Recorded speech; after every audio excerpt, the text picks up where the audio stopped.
This is about as far as the public's allowed to go, but we want to tell you what's happening behind that little row of windows up there inside of the most powerful committee in Congress, otherwise known as the Rules Committee. Just happened to be on the steps of the Capitol. I ran into Republicans Thomas Massie and Walter Jones. And Congressman Jones, you're carrying a roll of toilet paper. What's going on? Well, Matt, I'm carrying this toilet tissue to show the American people that we're $19.2 trillion in debt. And Mr. Massie and I had wanted to offer an amendment to eliminate the perk, and it is a perk for the speakers of the House, in this case, Mr. Boehner, who's out of office, playing golf in California, writing books, making speeches, and we can't even get an approval of an amendment that Mr. Massie and I have put in to eliminate this perk. And the poor taxpayer is actually paying for this office for the former speaker, and that means that the taxpayer is paying for the toilet tissue in this office. What a tragedy that we cannot represent the people of our district with an amendment to eliminate this office. So everybody watching this video is literally funding John Boehner's toilet paper. Absolutely, and a staff and everything else. But this is part of it. Absolutely, this is part of it. He's not the first speaker to use this perk. Speaker Hastert, Denny Hastert, while he was a lobbyist, kept a taxpayer-funded office to the tune of millions of dollars for the American taxpayer here in the Capitol, on Capitol grounds, with the staff. The phones were answered by his staff. He had franking privileges. And what we want to do is stop this perk. The taxpayer, I think, would be appalled to know that for 5 years they're going to keep an office for somebody that's going to be a millionaire. And Matt, to Thomas's point, he's not even going to be in the office. He's traveling around the country. He's got 3 staffers making 6 figures each. And there's no accountability. I've been by the office, Thomas has too, several times at different times of day and introduce ourselves, and the door's locked. Interesting. And it just is, this place is just out of touch with the American people.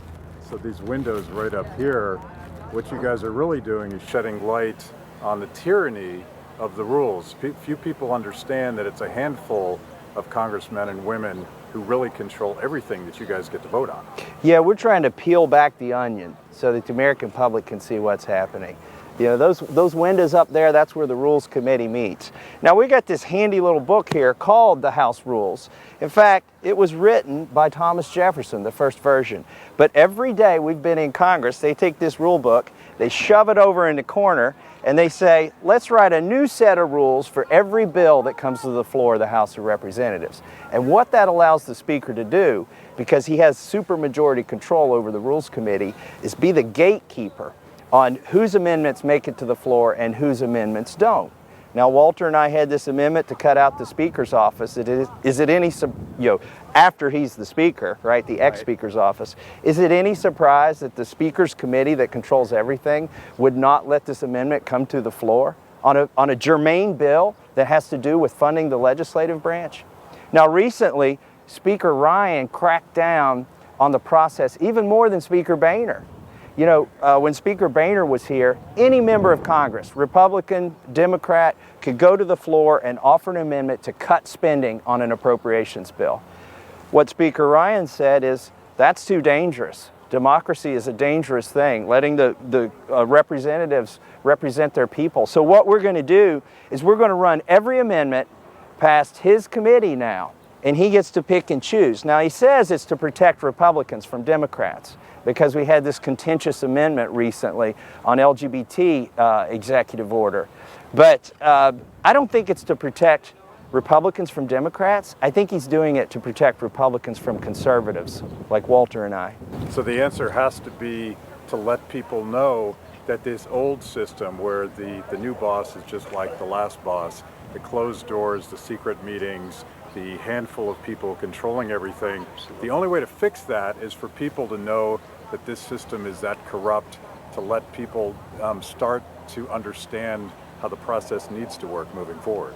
Well, it's tightly controlled. There are 9 members on that Rules Committee of the Republican Party and 4 members of the Democrat Party.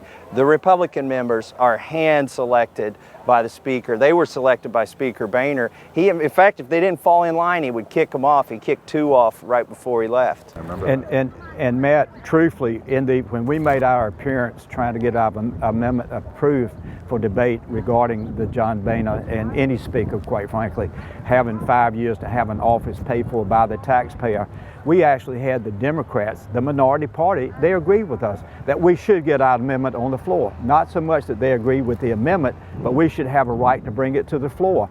That is what Thomas just spoke to. The leadership of the House, primarily Paul Ryan, does not want us to have freedom to represent our people. Congressman Jones, Congressman Massie, cleaning up Congress one square at a time.